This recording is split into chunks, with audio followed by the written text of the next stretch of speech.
नमस्कार, स्वागत है आपका न्यूज 18 में। मैं आपके फिर आप लोग के साथ आइए नजर डालते हैं बूंदी जिले की।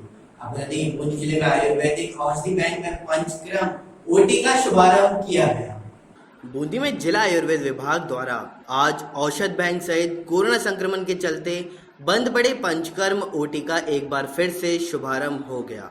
वहीं जिला आयुर्वेद चिकित्सालय में पूर्व मंत्री हरिमोहन शर्मा सहित समिति के सदस्यों की मौजूदगी में औषध बैंक का शुभारंभ किया गया। साथ ही 4 माह से बंद पड़ी पंचकर्म ओटी को भी दोबारा सुचारू रूप से चालू कर दिया गया। आयुर्वेद विभाग की पंचकर्म ओटी में असाध्य रोग, जटिल व्याधियों का इलाज किया जाता है। राजस्थान में पहला जिला आयुर्वेद अधिकारी पंचकर्म क्रिया कोविड-19 की पालना करते हुए पंचकर्म ओटी को सुचारू किया गया। वहीं आयुर्वेद अस्पताल में शुरू हुई और सब बैंक में भी औषधियां रखी जाएंगी, जिसमें कई बीमारियों की औषधियां मरीज के लिए मुफ्त में उपलब्ध करवाई जाएंगी। फिलहाल औषध बैंक में 7 प्रकार की औषधियों को शामिल किया गया है।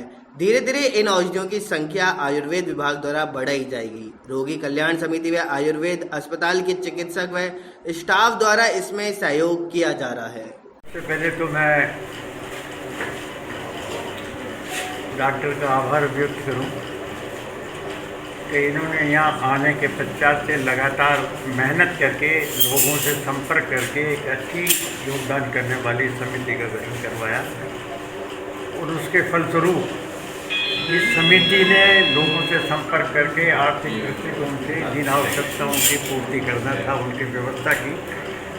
तो इस समिति का भी आभार और डॉक्टर साहब और इनके साथ जो भी सहयोगी लगे हुए हैं उन सबका भी आभार कि उन्होंने इस व्यवस्था को यहाँ चालू करके राजस्थान में अग्रणी पंक्ति में बूंदी को लाने का सार्थक प्रयास किया।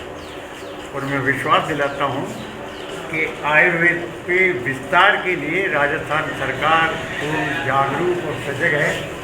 मुझे ये भी जानकारी मिली थी कि आयुर्वेद की निःशुल्क दवाइयों की व्यवस्था सरकार की ओर से नहीं की जा रही है, जिस प्रकार से एलोपैथी की दवाइयों की जा रही है। तो मैं इस बात का भी प्रयास करके राजस्थान सरकार का ध्यान आकर्षित करवाऊंगा कि जब एलोपैथी की निश्चित दवाएँ निःशुल्क दी जाती है तो आयुर्वेद की भी कुछ निश्चित दवाइयाँ निःशुल्क दी जाने की सरकार को व्यवस्था करना चाहिए। निरोगी राजस्थान में इन सब बातों को प्राथमिकता देना चाहिए।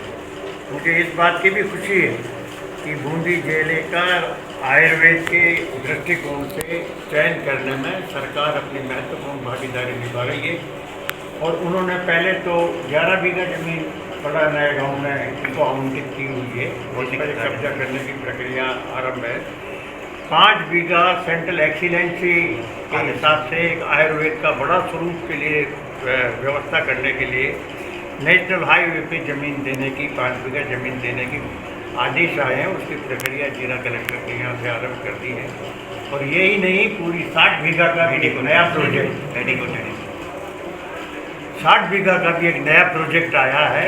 तो केरल की तर्ज पे हाँ, वो एक व्यापक व्यवस्था और उसी प्रकार के ये पंचकर्मा भी उसी पंचकर्मा वाला का एक व्यापक व्यवस्था करने के लिए राजस्थान में अनेक मामलों में सबसे पहला चयन बूंदी का किया गया है।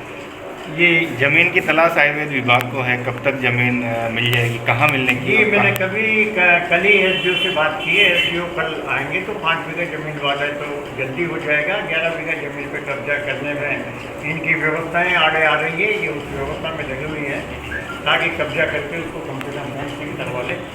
और 60 बीघा ज़मीन का भी प्रोसेस चालू हो गया है, लेकिन 60 बीघा ज़मीन से पहले 5 बीघा नेशनल हाईवे पे दिलवाने के लिए 10-15 दिन में मुझे लगता है कि हो जाएगी। मेरे एसडीओ जाने वाले कलेक्टर से बात हुई, इस प्रकार से इनकी व्यवस्था हो जाएगी। पुनः मैं इस समिति का जो यहाँ निरंतर निर्बाध रूप से सब लोगों का सहयोग लेकर काम कर रही है, इस आयुर्वेद विभाग के जितने भी वैद्य और जो कर्मचारी, जो डॉक्टर, जो मेल नर्स और जो स्टाफ है, उनका भी इसलिए आभार व्यक्त करता हूँ। उन्होंने इस मृत प्राय आयुर्वेद इसको अस्पताल को एक नया स्वरूप देकर के वापस जो अपने पूर्व के पुराने कार्यकाल में जो चल रहा था उस स्वरूप से भी आगे बढ़ाने का इन्होंने प्रयास किया।